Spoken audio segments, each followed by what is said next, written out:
they told you to appear at 9 o'clock? 8:30 you were saying. Oh, good. Yeah. You got like a little invoice pad? No, but I could probably print one up. Yeah, and how about you give them a bill when you walk into the courtroom at 3 o'clock in the afternoon, you charge them $100 for every hour that you had to sit there and wait for them because you were there. And they weren't. Okay. They were late for their appointment, and your time is valuable.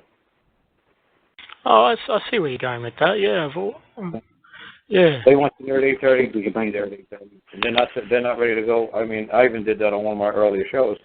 I said, walk into the courtroom at 8:30. I said, I'm here. I've been summoned to appear at 8:30. Is there a claim? Is there any matter before this court? You know, that somebody summons me to appear here at 8:30. And they say, well, you know, we'll sit down. I say, okay, you know, at 8:31 I'll say it again. 8:32 I'll say it again, and then I'm going to leave. I say, since nobody's come forth, it's 8:32 now. I've been here and I've called out 3 times, and nobody is, you know, it seems to be present. You know, I'll, you know, call me back some other day. That's what they do to you in court. If you're late, they'll call out in the hallway 3 times. If you don't answer, it's over. Okay, so where would you say that in the hallway? Would you? No, I'd go right in the courtroom. In the court. Yeah, they'll have cases that they're hearing at that time. That's what I'm saying. And say, somebody summons me to appear here in this court at 8:30. I am here at 8:30. I'm ready to conduct business. Is anybody here who has any business with me today before this court? Say 3 times. Just like if you're told to be there at 9 o'clock, the bailiff is going to walk down the hallway at 9 o'clock and call out your name. He might do it 2-3 times, and then after that they're going to get a default judgment against you. And they don't care if you show up at 9:15, 9:20. It's over. You were late. Oh, okay. You know, so we're waiting. 9 o'clock. We have other people to do. We got other cases to hear. You were told to be here at 9 o'clock. You weren't here. You know, maybe we'll schedule you another day. Maybe not. Okay. So you got to start looking at life that your time is valuable. Most definitely. Yeah. So somebody told me not too long ago. Somebody said to me they didn't get to me at they didn't get to all the cases at 5 o'clock. I think that was done in the big city of Atlanta. So they told us to come back tomorrow. What have they told you to come back for the next 3, 4, 5, 6, 7 years? Every day at 8:30, and you do nothing but sit there. And you how long would you guys tolerate it? Yeah, that's and that's their bail for them as well. It's exactly. They're not going to sit more than 3 minutes waiting for you. They're going to move on with court business. They're going to move on with their business. Say, look, I'm here at 8:30. You got 3 minutes to move your business against me. If you have business conduct, if you want to intercourse with me, if you got something to commerce with me, you let me know. You told me to be here at 8:30. I'm here at 8:30.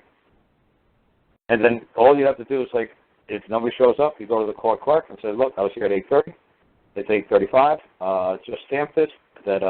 Just put the court, the clock that they have there, the timestamp, just timestamp it 8:35. Okay. And then you got proof that you were there and they weren't. Okay. Because it's just it's sort of a bit overwhelming because the potential outcomes that they're threatening with is imprisonment. You were there. You were there and they weren't. You were there and they weren't.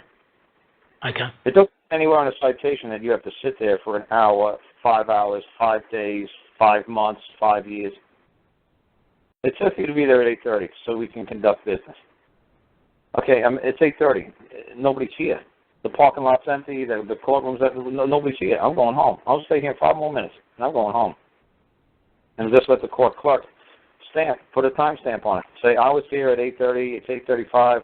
Nobody's here. I just need you to witness this, court clerk. Can you put the court's timestamp on it? This machine, you can just click it in there for me and put it into the record. Give a copy to whenever the judge feels like waking up and doing his job today.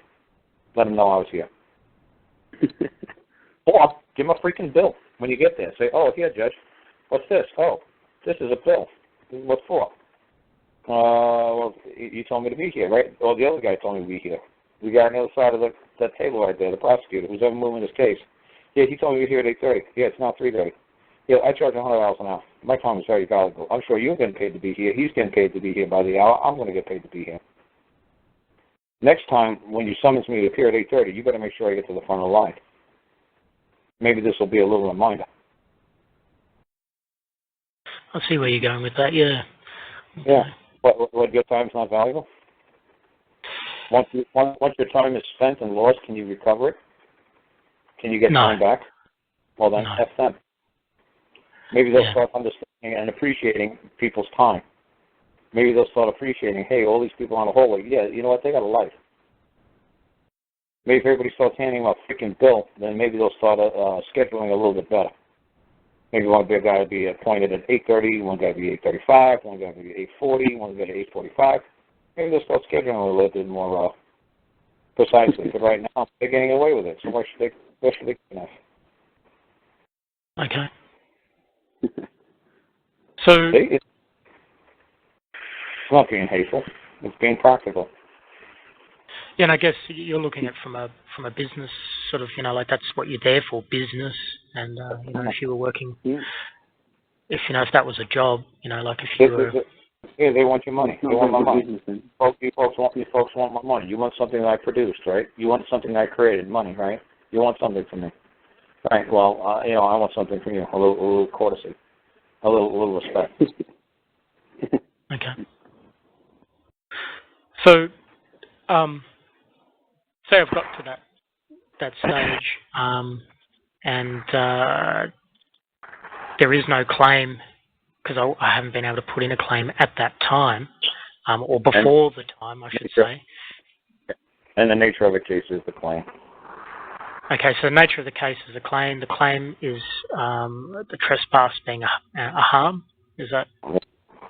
The characteristics of the characteristic of the case would be the claim would be a trespass. Okay, all right. That's how you characterize the claim as that of a trespass. Now, are we using property or right, Barley? Because you mentioned right to travel and such. But then the trespass would be the characteristic, and then the definition of the trespass would be interfering with the right to be let alone, or the right to go from point A to point B, or the right to whatever. That'd be the definition of the characteristic of the trespass. The trespass would be nature would be a claim. The characteristic would be a trespass, and the definition would be what the trespass was. Would you put in the claim as well that I say that I have done no wrong to any man? Anything like that? Like I have no idea. I just got here. I have no idea what you're going on about 20 men. Oh, okay, sorry. He's talking about a police stop that went wrong, basically. So it was a infringement on his right to go from A to B, basically. Yeah, he interfered with his right to go from point A to point B. Yeah. Yeah. Okay. And they kindly given him some sort of documentation to prove that point as well, that they did do that. You got to make a claim. Yeah, they sent us. You got to have a claim. I'd have a claim before the court when they go to hear their case. You say, "Oh, well, we're doing this, and everybody's here. Let's do my case." Okay. Oh, but is that because I heard you mention before that that's ambushing or something like that? Is there any way to sort of say, "Hey, look, maybe"? That's why you're supposed to put it in way before the day of the trial. Yeah, and look, that was my mistake. You just thought, Well, it's not a mistake. I mean, they can hear the case immediately if they wish to. If they say, "I wish for my case to be heard right now as well," they're like, "What case? This case." And you make sure you hand it to the other side. And if the other side doesn't object and say, "Well, this wasn't timely filed, and we have 21 days to respond, and this is an ambush," maybe the guy forgot to do it at Bowley's trial. Yep. I laughed when I said to Bali, I said, you know what, this guy could just say, you know what, we're going to wait. You know, your 12 hours. Because you just give him enough time. You gave him 10 seconds.